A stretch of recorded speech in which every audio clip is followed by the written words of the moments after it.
Why hello, what's up? I'm Brian here doing another video for you guys, and this time we're going to be talking about another retrospective, but we're going to do it differently compared to the other two that I've already done. Unlike the Legacy Wave 1 and 2 videos, this is just going to be kind of a retrospective of the whole line, rather than let's pick apart every single figure. I will of course mention different figures, but only for the context of what we're discussing. So for today's video, I mentioned I wanted to do a VELOCITRON versus the Wreck and Rule line, aka the Wreckers line, and that's what we're doing now.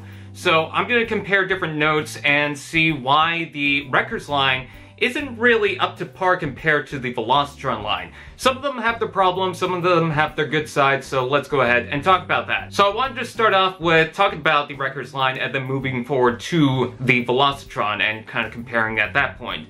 So, the Wreckers line, let's talk about what good things they've done. First of all, I wanted to say that finally we have a Wreckers line, which is a good thing because that's something that we've wanted for quite a long time. We wanted to celebrate Perceptor and Bulkhead and, you know, Springer and Impactor and whatever else, so this is the perfect way to do it. These being Amazon exclusives also means that they're not just going to be snatched up on the shelves. You can pretty much buy them online pretty easily, or at least for the most part. Sometimes they're pretty sold out, but once in a while you can find them. I believe Twin Twist out here goes in and out of stock quite often here in Canada, so yeah. But I did manage to get the Leadfoot and Master Dominus, so I can't really complain about that. That was the main one that I really wanted. And some of the repaints are a cool idea. I kind of like the idea of doing a Springer in the toy colors. I like what they're doing for the Bulkhead. I kind of like the idea of doing a comic-inspired version of Impactor. I love the fact that they got Leadfoot.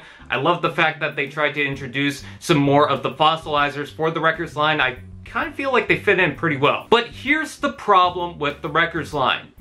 It's too late for them. When you look at the line, most of it is just repaints that we've already had. Bulkhead, Springer, Impactor, even the Leadfoot is a Mirage repaint. Now, I'm not going to complain about that because I think it looks good, and it's a new character that's not been introduced in Generations as of yet. But I'm just acknowledging the fact that there's no new molds, and some of the other new characters are fossilizers that some people don't really care about them unless you're deeply into the fossilizer line. Even the Impactor, it's like the fourth Impactor that we already have. And when you look at most of the characters, most of them are based on the War for Cybertron molds and not so much the Legacy molds, except for Bulkhead, but we already have Bulkhead in the line. It's not really doing anything new and bringing a different character as a repaint. When you compare that to the VELOCITRON line, we've got some new molds. We got the Override and we got the Cosmos. Override was a given one considering that they used the Speed Planet for a lot of the logos. But even when you exclude that, let's just take a look at the repaints and compare them. We got Road Hauler, we got Burnout, we got Road Rocket, who have never gotten a Generations figure as far as I could tell, unless they're super exclusive. Yeah, we already have a Blur. I mean, it's basically remolding a Blur into a Blur, but it's the IDW version of it. The only real downside that I could find is Hot Rod was in his toy colors, and that was pretty much it for that figure. But everyone else seems to have a new deco, or more so a new purpose of existing. Even if you don't really care for the figure like Burnout,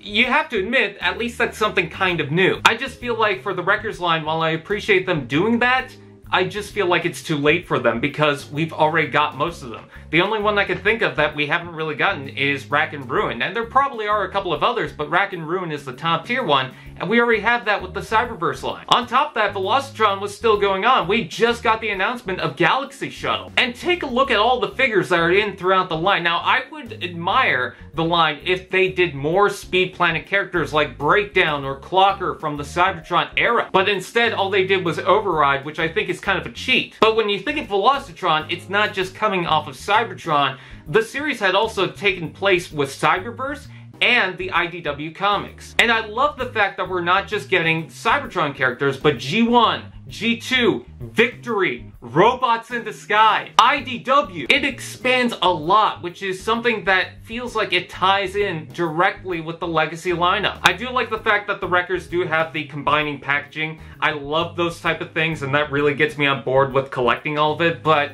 I don't know, it just kind of felt like it burned out because, again, and I'm saying this multiple times, it's a little too late for them. We already have most of them. I would like to see something like Fractal come out. I think that'd be nice, or Pack Rat. So, I don't know. What do you guys think? This is kind of a versus thing, but which do you prefer? And do you want to say anything good or bad about either of the lines? Please comment below, let me know. Please like, comment, share, subscribe, and all those fun doodads. And I will see you guys next time.